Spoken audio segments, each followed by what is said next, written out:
to NBC News correspondent Stephanie Gosk, who is in St. Petersburg, Florida. Stephanie, let's just talk about what's behind you right there. That is certainly the image of the morning, the roof being ripped off of Tropicana Field, where the Rays play. Talk to us more about that, because we know it was supposed to be a staging site for emergency workers. There were cots set up inside. What more do we know?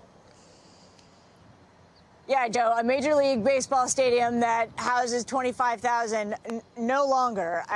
We are told by the Tampa Bay Rays, or information from the team, that roof was supposed to sustain 115-mile-an-hour winds. Now, the top gust here in St. Petersburg, the confirmed top gust, was 101. It hit around 10:30 at night, but obviously too fierce for this roof to stay in place. Now, what you're looking at, these sections of the roof were fiberglass covered in Teflon, and people who live in the area, some of them describing what they said was like a ripping sound, and you could imagine it was loud for them to be able to hear it, and that was the roof actually tearing off of this stadium. Now, just a few days ago, Governor Ron DeSantis said that this stadium was going to be used as a kind of base camp for both emergency workers as well as for those logistical teams that were in the area to help clear debris, both from Helene and the debris that would be created from Hurricane Milton. What we don't know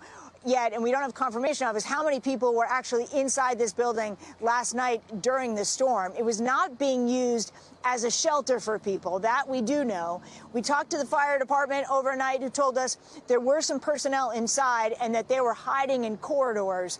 This morning, the Tampa Bay Rays PR team says that it was just essential people who were inside the building at the time, and that everyone is safe and accounted for. But, you know, you have what was going to be a very large operation, Joe, run out of this stadium for 10,000 people, and now that's going to have to go someplace else. We've reached out to the governor's office to find out what their contingency plan may be, or if they even have one, and we have yet to hear back. But that is going to be an incredible logistical challenge. Not to mention the Tampa Bay Rays, who were supposed to rebuild this stadium in 2028, may have to do it a little bit earlier now. Yeah, no kidding, Stephanie. Now, before we sent you there to the stadium, you were with residents in the wider Tampa Bay area who decided to hunker down and ride out the storm. You were speaking with them, even though officials urged people to evacuate all week. Tell us more about what you learned, why they decided to stay, and how they're doing this morning.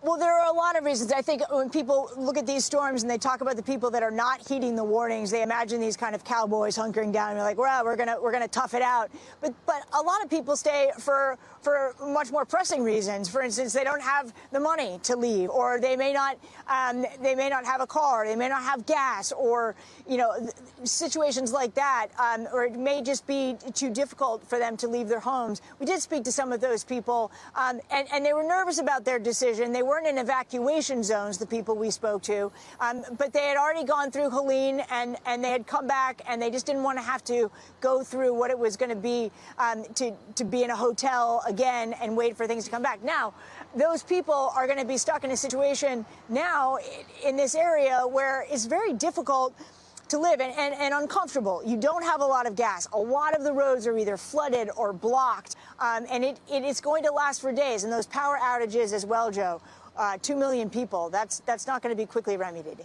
No, not at all. All right, Stephanie, thank you so much for your reporting and your hustle this morning. You and your crew, please continue to stay safe.